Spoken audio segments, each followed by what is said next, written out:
Bom dia, gente. Nós iremos dar início agora ao nosso trabalho falando sobre a saúde mental em situações de epidemias com os discentes Caio Heitor, Olivia Machado, Tassiana Carvalho e Tiago Gonçalves, sob a docência da professora Amanda Ourix. Nós iremos agora dar início através da introdução com o nosso colega Caio.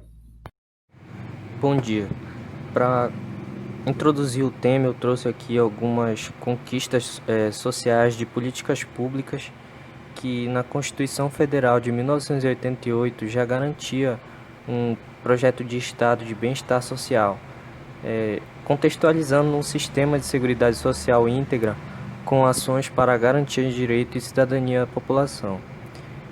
E já dispondo sobre uma organização de funcionamento dos serviços de saúde por meio de um sistema único, a legislação brasileira de 1990 já apresentava propostas de promoção, proteção e recuperação da saúde, baseando-se assim nos determinantes sociais de saúde que envolvem os fatores de alimentação, trabalho, renda, saneamento básico, acesso a bens, serviços e informações. Então, relacionado a isso, ela exerce uma contraposição frente aos paradigmas biológicos de processo de saúde e doença. Então, nessa perspectiva, traz uma compreensão mais ampla do que seriam as ações de políticas públicas que afetam as pessoas em situações de desastres ambientais, pandemia ou epidemias, e sendo determinante para a promoção ou deteriorização dos estados de saúde da população. Entretanto, com algumas reformas propostas, as políticas públicas de seguridade social sofrem impactos limitantes para sua cobertura, ou seja, ainda que seja possível admitir alguns avanços no desenho do sistema de proteção social brasileiro, há também que considerar a relação desse modelo abrangente e universal com os projetos de diminuição desses serviços e benefícios, caracterizado por retrocessos e constantes ameaças de retirada dos direitos que já foram conquistados. Temos também a Política Nacional de Assistência Social, PNAS, que foi instituída no ano de 2004, e expressa que múltiplos fatores podem acometer o sujeito em seus contextos de vida e o campo de atuações de suas ações vinculados aqui à pandemia. E essas implicações da concepção do que é a vulnerabilidade nas práticas públicas, elas visam a produção de cidadania e a compreensão para enfrentar essas desigualdades e polarizações sociais. E essas variadas situações, elas denotam de uma multideterminação, porque não é apenas condicionada à ausência ou à precariedade desse acesso à renda, mas também às fragilidades de vínculo afetivo, relacionais e as desigualdades no acesso a esses bens e serviços públicos. Então a gente tem que ver que essa concepção de vulnerabilidade, ela deve ser amplamente debatida, justamente para informar os ideais de cidadania presentes nesses modelos sociais, buscando trazer os elementos para integrar e universalizar esse acesso aos direitos de saúde e assistência sociais, retratados nas políticas públicas, e como elas são de fundamental importância justamente nessas situações de epidemias e pandemias. Para dar uma ênfase maior no trabalho, nós devemos conceituar e definir algumas características, como, por exemplo, os eventos que afetam a saúde com proporções territoriais de municípios ou estados são chamados de epidemia, e já os que atingem maiores regiões, como países, são definidos como pandemias. E temos também alguns agravos relacionados à saúde, que são os desastres naturais e as catástrofes, que geralmente são relacionadas aos fatores do ambiente, principalmente às alterações que o homem causa nesse meio. E temos também a vulnerabilidade, que é tida como uma característica definitiva ou situacional de algo fraco ou frágil, tendo como exemplo a vulnerabilidade do paciente referente à doença e ou o tratamento, ou ainda a vulnerabilidade do sistema de ensino público. Então ele é um estado que interfere no comportamento das pessoas diante de diversas situações, de ideias ou até mesmo de julgamentos. Esse aqui é um esquema de conceituação do que seria a vulnerabilidade psicossocial. Então, os fatores de situação de vulnerabilidade econômica, que é um estado em que a pessoa, a família ou até mesmo a comunidade enfrenta uma falta de fonte de renda, não obtendo os subsídios necessários para as condições de vida básica, como, por exemplo, ter uma moradia digna ou até mesmo a alimentação. E, juntamente a isso, a vulnerabilidade social, que é a condição dos grupos de indivíduos que estão à margem da sociedade, ou seja, pessoas ou famílias que estão em um processo de exclusão social, e isso ele é devido principalmente por fatores socioeconômicos e influenciado também pelo local e a realidade do meio onde essa pessoa vive. E acaba gerando a vulnerabilidade psicossocial, que é entendida como um desajuste vivenciado pelo indivíduo, ocasionando dificuldades no meio social que interferem no seu bem-estar físico e emocional, gerando assim um dano que resulta em um processo dinâmico de interação de diversos fatores, conduzindo esse indivíduo a vários níveis de transtorno mentais, atingindo os diversos públicos, mais comumente adolescentes e jovem adulto. Adentrando nas vulnerabilidades psicossociais, nós podemos ver as relações estabelecidas entre as mudanças e o surgimento de novas necessidades, que por vezes a pessoa ela se mostra incapaz frente a algumas demandas sociais ou o enfrentamento de situações de grandes transtornos, que é o contexto de uma epidemia ou uma pandemia, que gera um alto risco psicossocial, com a ocorrência de grande número de doentes e mortes e de enormes prejuízos econômicos que geram ainda mais agravos. Então, nesses episódios, os valores e regras eles devem ser bem claros, sendo a maneira de preservar a integridade psíquica dessa pessoa. E no caso dos jovens, há um estado de confusão em compreender as dificuldades dos membros mais velhos da família e adaptar-se a essas novas necessidades, então sendo eles os mais afetados, por não compreender a situação. A partir disso, podemos conduzir a uma abordagem mais racional na atenção de saúde mental, que é implicar em reconhecer as diferenças de vulnerabilidade dos diferentes grupos populacionais, enfatizando os grupos mais vulneráveis, que têm as maiores dificuldades para reconstruir os seus meios de subsistência e o apoio social durante e depois desses eventos. Em especial relacionados com gênero, por exemplo, a idade e o nível socioeconômico. E existem também os riscos de origem ocupacional, para com os próprios membros da equipe de resposta que trabalham nas situações de emergência e acompanhando esses pacientes. Aqui eu venho apresentar um quadro de condições que geralmente influenciam na vulnerabilidade com os grupos populacionais relacionados a ela. Então eu tenho como condições a idade, o sexo, os grupos étnicos, antecedentes de doenças físicas ou psíquicas, condições socioeconômicas ou sociais, antecedentes de eventos traumáticos e as condições de trabalho em situações de catástrofes. Aqui é o risco ocupacional. E os grupos populacionais com seus respectivos riscos. É importante dizer que normalmente não é apenas uma dessas condições que determina o grau de vulnerabilidade, mas é um conjunto de algumas delas em determinadas circunstâncias. Por exemplo, uma pessoa que é indígena não vai ser vulnerável só por conta disso, então ela tem que ter outros fatores, Em vista disso, é apresentado os padrões sociais e culturais que determinam as determinadas reações. Temos que os homens e as mulheres eles têm uma resposta diferente nesses casos, e os idosos e crianças também. Aqui é importante salientar, em situações de catástrofe, que os riscos maiores são de crianças e idosos, porque eles vão para abrigos temporários e lá eles podem sofrer abusos físicos ou psíquicos. Em meio a isso, nós vamos ter o planejamento em saúde, que é um processo que consiste em desenhar, executar, acompanhar e avaliar um conjunto de propostas de ações com intervenção sobre algum determinado recorte da realidade. Então ele trata-se de um instrumento que conduz ações no setor de saúde, orientada por um propósito de manter ou modificar determinada situação.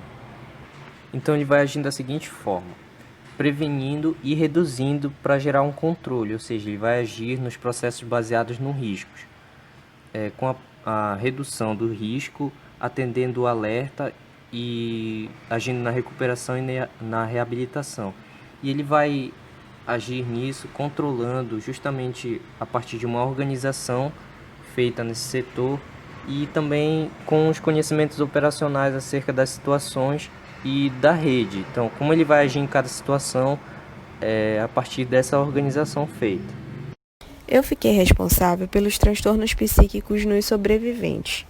No entanto, É importante ressaltar inicialmente que, do ponto de vista da saúde mental, uma epidemia de grande magnitude implica em uma perturbação psicossocial que pode ultrapassar a capacidade de enfrentamento da população. Pode-se considerar, inclusive, que toda a população sofre tensões e angústias em maior ou menor grau. Essencialmente, estima-se que o aumento da incidência dos transtornos psíquicos e embora se deva destacar que nem todos os problemas psicológicos e sociais apresentados poderão ser qualificados como doença, a maioria será reações normais diante de uma situação anormal. E o efeito para a saúde mental em geral são mais marcados nas populações que sobrevivem em condições precárias, possuem recursos escassos e têm acesso limitado aos serviços sociais e de saúde. Nesse sentido, essa população começa a apresentar os transtornos psíquicos. No caso, no plano individual, muitas pessoas podem enfrentar uma crise definida como aquela situação gerada por um evento vital externo que ultrapassa a capacidade emocional das respostas das pessoas. Isso é, os seus mecanismos de enfrentamento são insuficientes e ocorre um desequilíbrio na capacidade de adaptação psicológica. Nesse sentido, as condições patológicas começam a aparecer, como a prolongação desse sofrimento durante o tempo, um sofrimento intenso, complicações associadas como uma conduta suicida e o comprometimento significativo do funcionamento social e cotidiano. De acordo com a Organização Mundial da Saúde, os transtornos de adaptação são caracterizados por um estado de mal-estar subjetivo, alterações emocionais que afetam a vida social e dificuldade de ajustar-se à mudança vital que as perdas significam. Os transtornos psíquicos imediatos mais frequentes nos sobreviventes são os episódios depressivos, abuso de álcool e as reações de estresse agudo de tipo transitório. O risco de surgimento desses transtornos aumenta de acordo com as características das perdas e outros fatores de vulnerabilidade. Em situações de emergência, também foi observado, às vezes, o aumento do comportamento violento. Também, os padrões de sofrimento prolongado se manifestam como tristeza, medo generalizado e ansiedades expressos corporalmente, sintomas que frequentemente adquirem um caráter grave e de longa duração. O estresse pós-traumático, ou algumas manifestações sintomáticas deste quadro, é um transtorno de tipo tardio ou retardado que surge como consequência de acontecimentos excepcionalmente ameaçadores e catastróficos. A vivência de uma epidemia de grande magnitude, especialmente para pessoas que tiveram perdas importantes, pode ser causadora de sintomas de estresse pós-traumático. Em se tratando do luto, é o momento em que a pessoa assimila o que ocorreu. É esperado que depois da morte de um ou vários entes queridos, a pessoa apresente tristeza, sofrimento e aflição. Esse é um processo normal e que não deve ser apressado, nem tentar eliminá-lo, muito menos considerá-lo como uma doença. Em todas as sociedades existem ritos, normas, formas de expressões do luto que são derivados de diferentes concepções de vida e da morte. A realização dos rituais que a cultura comunitária estabelece faz parte de processo de recuperação de sobreviventes. Esse processo do luto, ele envolve libertar-se ou deixar para trás a relação com a pessoa querida, perdida, adaptar-se ao mundo em outras condições e o esforço para estabelecer novas relações. Vale ressaltar que o modo de enfrentar a perda e vivenciar o luto adequadamente tem estreita ligação com a personalidade, relação com a pessoa perdida, as circunstâncias que ocorreram os fatos e a rede de apoio social, que geralmente é a família, os amigos e a comunidade. Vale ressaltar a teoria do apego, descrita por John Bowlby em 1940, que diz que o indivíduo ele tem que passar por 4 estágios ou fase para que a perda da vinculação seja reconhecida ou a recuperação seja concluída. A primeira fase é o choque, onde o indivíduo não reconhece a perda. De seguida entra a fase do protesto, em que o indivíduo procura e anseia pela pessoa perdida. A terceira fase é o desespero, que ocorre quando o indivíduo se apercebe que a perda é permanente. A quarta e última fase é a aceitação, e ocorre quando o indivíduo se adapta à perda e começa a retomar o seu funcionamento normal. A adaptação ao luto é resultado de uma interação entre duas forças de vinculação oposta, a necessidade de manter a proximidade com a pessoa perdida e a necessidade da desvinculação para investir em outras relações. Além disso, de acordo com Avery e Nunley, o luto pode ter um papel emocional, pode ser visto como uma doença ou transição psicossocial. O luto é uma emoção considerada como uma síndrome complexa do comportamento humano. A forma como o indivíduo constrói os seus significados é um aspecto da síndrome emocional. Significados esses que são determinados por crenças e valores culturais. As emoções servem para reforçar os valores das crenças que as constituem. O papel emocional pode ser explicado por um termo de privilégio, constrangimentos, obrigações e características pessoais. Por outro lado, o luto também visto como uma doença, ou seja, como uma condição precária acompanhada de dor e morbidez crescente. Como qualquer doença, pode ser analisada em termos biológicos, sociais, psicológicos. Assim sendo, e considerado mudanças que podem ocorrer na natureza do luto, este poderá vir a ser inserido no sistema de saúde e, consequentemente, em outros sistemas sociais. As manifestações psicológicas mais frequentes do luto são o nervosismo, a tristeza, o choro, o desejo de morrer, o sono, a falta de apetite e problemas de memória e concentração. Já o luto complicado, como foi dito anteriormente, é aquele que não evolui de forma natural e se transforma em patológico. Em geral, leva a um transtorno depressivo que é caracterizado pela tristeza profunda, a perda da capacidade de se interessar pelas coisas e aproveitá-las, a redução do nível de atividade e o cansaço exagerado. São muitas as circunstâncias que dificultam o enfrentamento de um processo de luto, mas entre essas podem ser citadas a vulnerabilidade pessoal, a magnitude das perdas. O processo de luto alterado conduz frequentemente ao surgimento de transtornos psiquiátricos que requerem intervenções mais especializadas. Foram descritos, de acordo com o Ministério da Saúde, os medos e os sentimentos que os sobreviventes de situações de epidemia e mortes de um grande número de pessoas podem experimentar, como o pesar de aflição pela perda de familiares e amigos, que em certos casos coexiste como perdas materiais. Também existem perdas mais sutis e às vezes intangíveis, como perda da fé em Deus e perda do sentido da vida. O medo prático, que são os temores de assumir novos papéis impostos pelo desaparecimento de um familiar, como por exemplo a mulher viúva que tem que transformar um chefe de família ou o pai viúvo que é responsável pelos filhos. Os medos de perdas recorrentes, que a pessoa tem medo de ocorrer um luto novamente ou que a morte pode ceifar outros familiares ou membros da comunidade. O sentimento de solidão e abandono. É comum os sobreviventes se sentirem abandonados pelos familiares e amigos em tempos difíceis. A culpa. Esse sentimento de culpa aparecem de certa forma pela morte de entes queridos e por terem sobrevividos.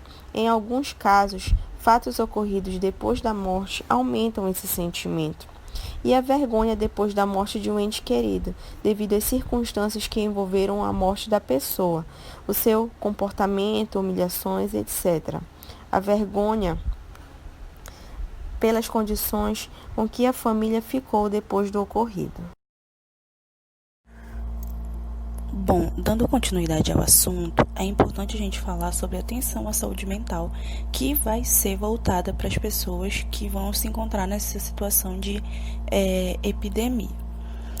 A experiência adquirida ela vai demonstrar que os planos de saúde mental não podem se limitar a ampliar e melhorar os serviços especializados oferecidos diretamente aos afetados, mas é necessário estender a visão para um campo de competência muito mais amplo.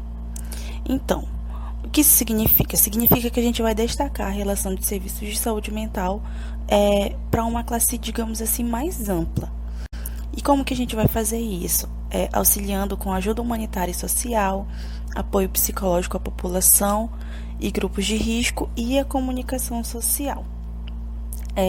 Além disso, a gente também vai ter que reconhecer que depois dessas catástrofes, que é o caso de uma epidemia, esses problemas de saúde mental eles vão precisar de mais atenção em relação à saúde mental para com esses sobreviventes durante um período mais prolongado, porque é quando que essas pessoas vão precisar enfrentar a tarefa de reconstruir a sua própria vida, né?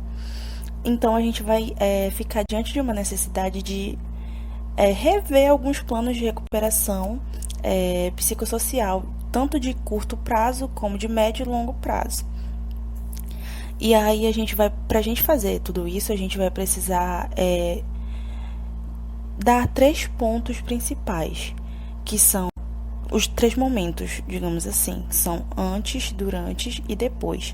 E também a gente vai precisar distinguir 4 tipos de pessoas, que são os doentes, os que sofreram da doença e sobreviveram, os que não estão doentes, mas podem potencialmente adoecer, e os que podem ter sofrido perdas importantes, como mortes e doentes entre seus familiares, amigos ou vizinhos, e os membros da equipe de resposta que trabalham na emergência.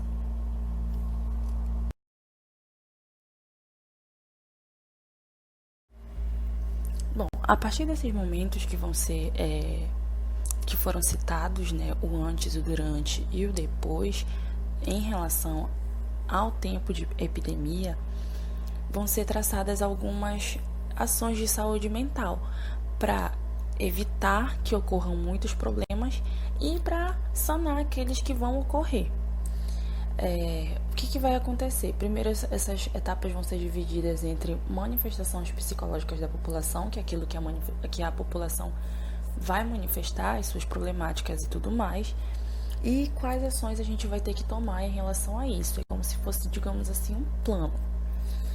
Bom, essas manifestações psicológicas da população antes vão ser a expectativa de inevitabilidade com alto grau de tensão na população, a supervalorização ou subvalorização da possível epidemia, características humanas preexistentes vão ser potencializadas, sejam elas características positivas ou negativas, ansiedade, tensão, insegurança e vigilância obsessiva dos sintomas da doença. E quais ações que vão ser tomadas em relação a isso? Bom, as ações de saúde mental vão ser a comunicação de risco à população, com ênfase nos grupos vulneráveis, a sensibilização e informação sobre o assunto, manter essa população informada acerca de tudo que está acontecendo para, de certa forma, tranquilizar elas, capacitar equipes de saúde mental e profissionais de atenção primária, que são aquelas pessoas que geralmente estão em maior contato com a população, além de também capacitar equipes de apoio emocional, que vai ser muito importante em todo esse processo, porque as pessoas vão ter algum tipo de estresse devido à situação que elas estão inseridas. Bom, a identificação de grupos vulneráveis do ponto de vista psicossocial, porque eles têm mais tendência a sofrer algum tipo de estresse ou vir a ter alguma patologia decorrente de toda a situação que está acontecendo. Praticar a proteção preventiva e cuidar para que ela não seja imposta. Estimular o espírito solidário e incentivar a participação da comunidade. Organizar os serviços de saúde mental para que se tenha sempre uma resposta mais adequada de emergência, principalmente cuidar para que haja uma formação de equipes novas, que vão também auxiliar em todo esse processo, já que é um período um pouco diferente da normalidade. E também auxiliar na coordenação interinstitucional, que vai ser através da criação de redes de trabalho, que é mais ou menos como funciona a rede de atenção atualmente.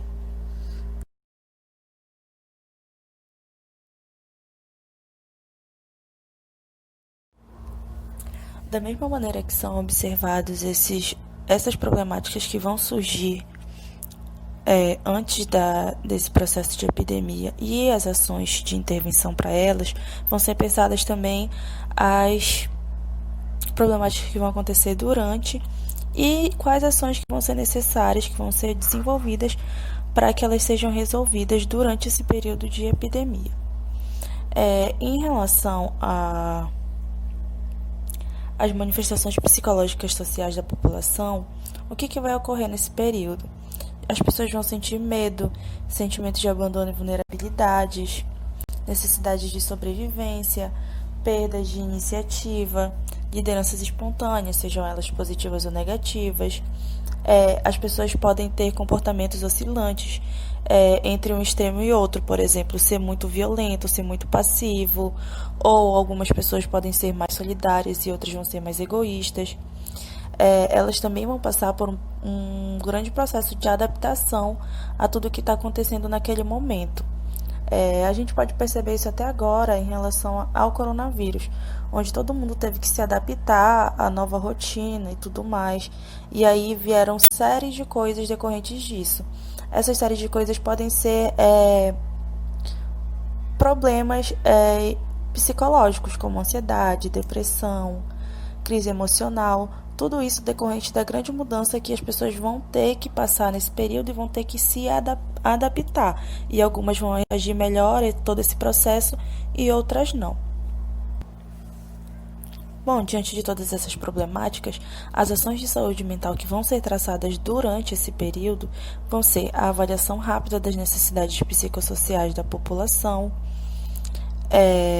principalmente levando em consideração as condições do local onde está ocorrendo essa epidemia, apoiar as ações fundamentais de detecção precoce, notificação e a atenção do controle da propagação dessa epidemia, a comunicação social, informar essas pessoas sobre o que está acontecendo, o que vai ser feito e o que as pessoas devem fazer diante de determinadas situações, organizar questões de segurança, autoridade, proporcionar para essas pessoas um sossego, um apoio,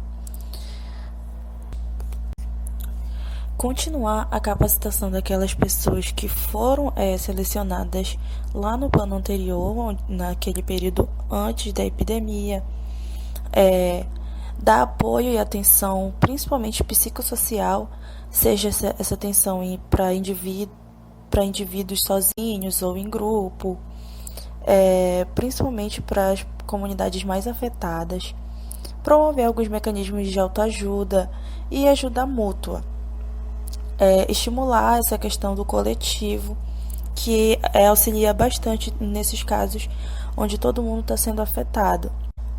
Isso inclui grupos de ajuda, que vão ajudar aquelas pessoas a recuperarem sua autoestima e ao seu estilo de vida. Contribuir para o controle da desorganização social, oferecer atenção psiquiátrica a pessoas com transtornos mentais definidos, e também atentar para os serviços especializados em função da atenção à pandemia. Oferecer grupos para trabalhar em comunidade, da atenção primária, unidades de intervenção, atuar realmente fazendo com que ocorra o mínimo de dano possível.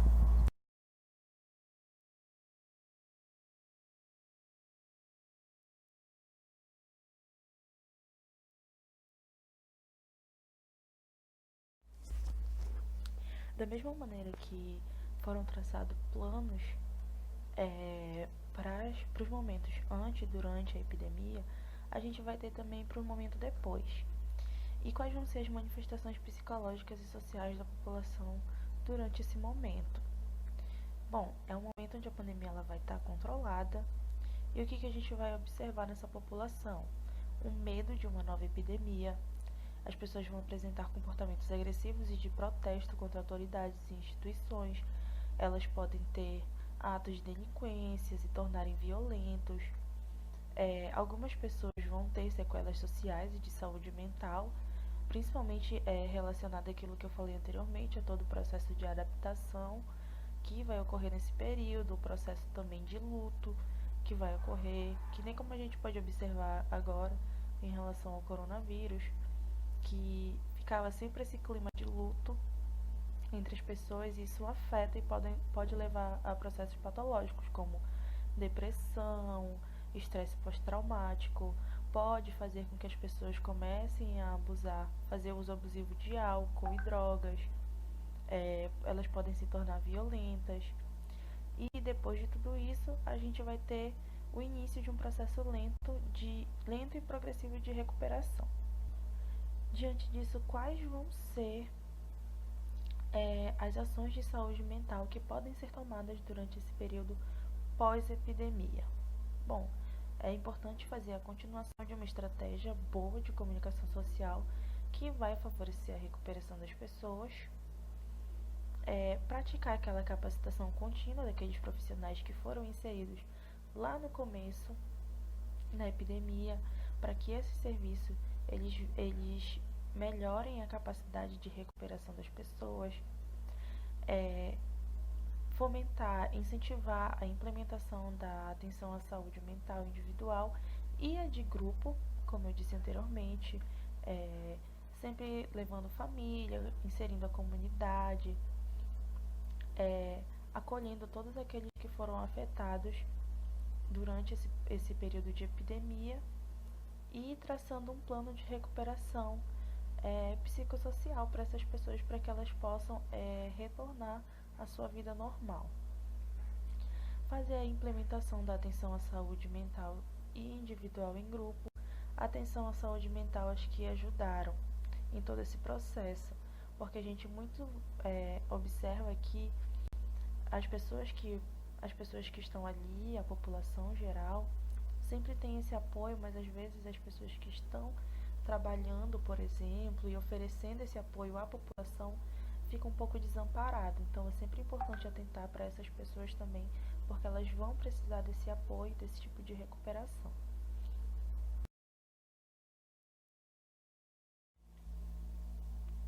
Sobre a atenção psicológico-social, existem algumas recomendações para os sobreviventes que sofreram perdas importantes.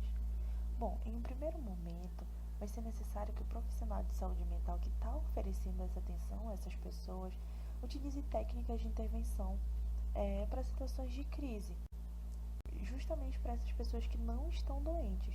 Por quê? Porque elas podem apresentar reações psicológicas muito significativas. Então é necessário que eles cuidem antes que essas pessoas se tornem pessoas doentes, em decorrência de toda a situação que ela está passando durante essa epidemia. Então é necessário que esses profissionais eles ofereçam uma ajuda mais humanitária e que eles estejam preparados para utilizar técnicas de ajuda emocional. É muito importante também que essa ajuda seja oferecida nos principais pontos de saúde onde esses doentes que estão passando por essa epidemia, onde eles estejam sendo cuidados, que é justamente para criar esse dispositivo de atenção para os familiares e para as pessoas que estão acompanhando eles ali. Por exemplo, agora no caso do coronavírus, seria interessante que as pessoas que estavam ali na porta dos hospitais, já que não podia ter acompanhante, recebessem algum tipo de atenção, uma ajuda humanitária e uma ajuda emocional, porque elas vão sair dali bastante abaladas, então seria necessário que isso ocorresse em uma situação de epidemia. Tá, e quais seriam essas recomendações que seriam interessantes de se dizer para essas pessoas? Tratá-las como sobreviventes ativos e não como sujeitos passivos, não medicalizar a atenção nem necessariamente tratar as pessoas como doentes psiquiátricos, assistir e mostrar preocupação pela segurança física e da saúde e assegurar-se de atender às suas necessidades básicas. proporcionar apoio emocional e um senso de conexão com outras pessoas, assegurar a privacidade e o sigilo na comunicação e facilitar para que expressem ou contem sua história e deixem suas emoções aflorar.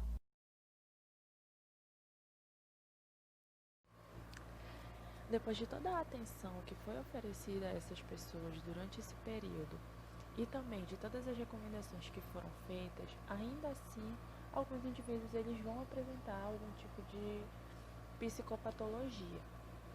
Então, é necessário que os profissionais da saúde estejam sempre atentos à necessidade que essas pessoas vão ter de serem encaminhadas a um especialista, seja um psicólogo ou um médico, porque esses critérios eles vão ser limitados e específicos. E quais vão ser eles? Essas pessoas precisam ter sintomas persistentes e ou agravados que não aliviaram com as medidas iniciais, dificuldades profundas na vida familiar, social ou no trabalho, risco de complicações, em especial o suicídio, alguns problemas coexistentes como alcoolismo e outras dependências, depressão maior, psicose e transtorno por estresse pós-traumático são alguns quadros psiquiátricos graves que requerem a atenção especializada. Além disso, o profissional precisa realizar orientações acerca do uso de medicamentos, porque esses medicamentos eles vão ser de uso restrito e somente quando for muito necessário, e eles devem ser prescritos por esses profissionais especialistas. Então é importante que o profissional recomende que essas pessoas não utilizem esses psicofármacos por tempo prolongado, porque alguns deles, como por exemplo os tranquilizantes, eles vão ter efeitos secundários e eles podem causar também uma certa dependência nesse paciente. É importante atentar também que a grande maioria desses casos ele pode e deve ser atendido no ambulatório, levando em consideração todo o seu contexto familiar e comunitário. A hospitalização geralmente não vai ser necessária. E também ela não vai ser recomendada, porque é na vida cotidiana que a gente vai ter essa recuperação psicossocial das pessoas que sofreram depois desses eventos traumáticos importantes.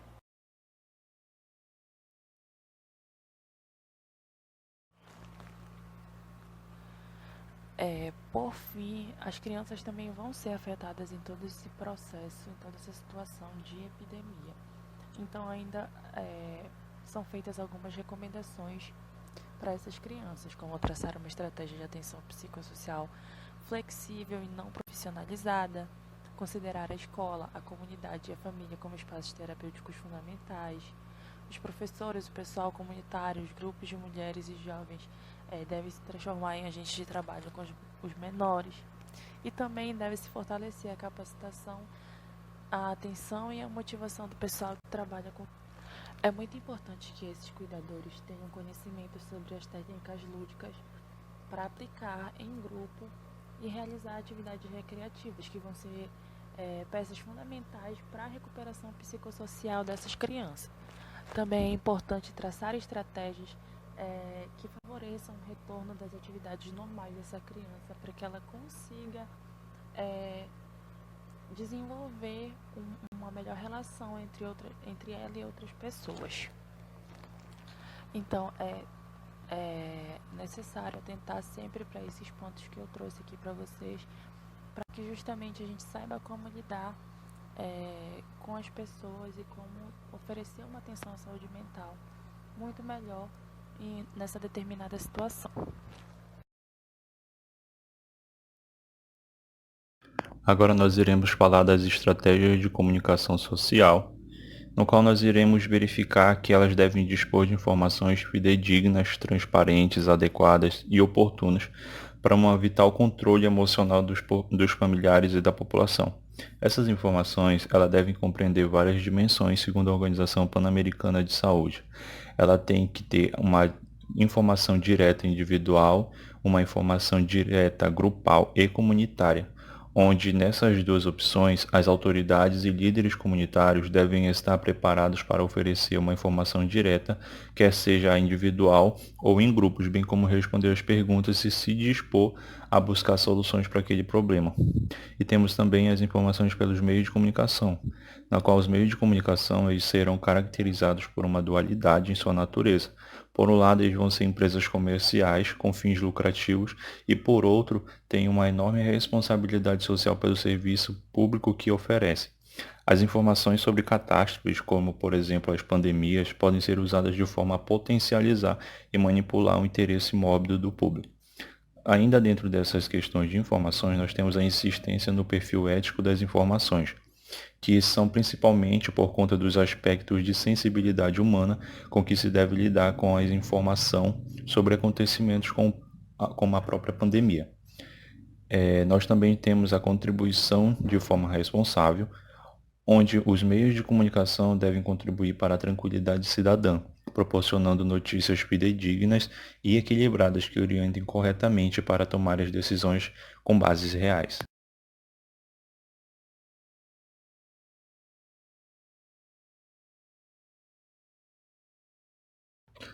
A partir disso, nós temos que verificar que os preparativos devem incluir aspectos psicossociais.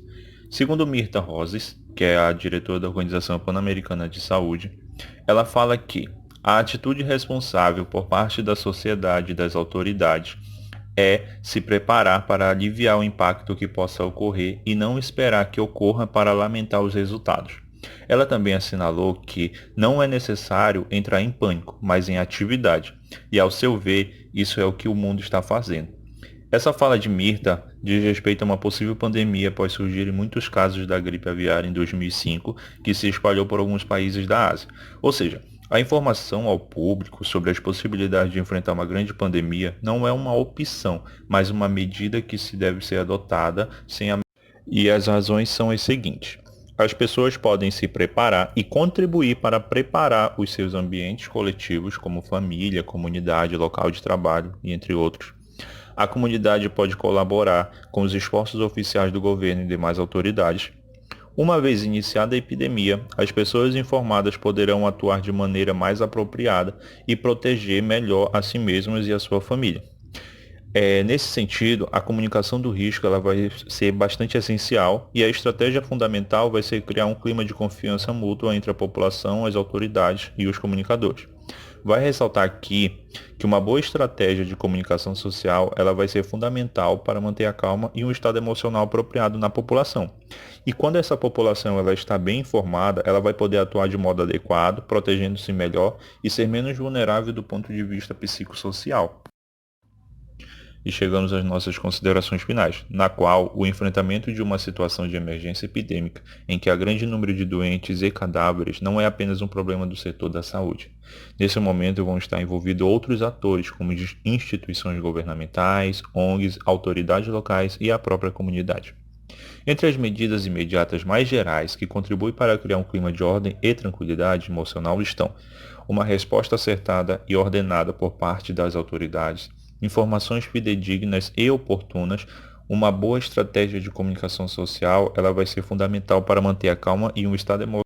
Ainda como medidas imediatas, nós temos que favorecer a cooperação interinstitucional e a participação da comunidade, garantir serviços básicos de saúde, inclusive o componente psicossocial, a atenção à saúde mental priorizada aos grupos mais vulneráveis e levar em consideração as diferenças relacionadas com o gênero e a idade. A primeira ajuda emocional aos doentes e sua família é dada, em grande parte, por uma eficiente atenção de saúde e apoio humanitário. Deve-se também prever o aumento do número de pessoas com manifestações de luto patológico ou portadores de transtornos psiquiátricos e facilitar a sua atenção adequada. E essas são as nossas referências, espero que vocês tenham entendido e muito obrigado pela atenção de todos.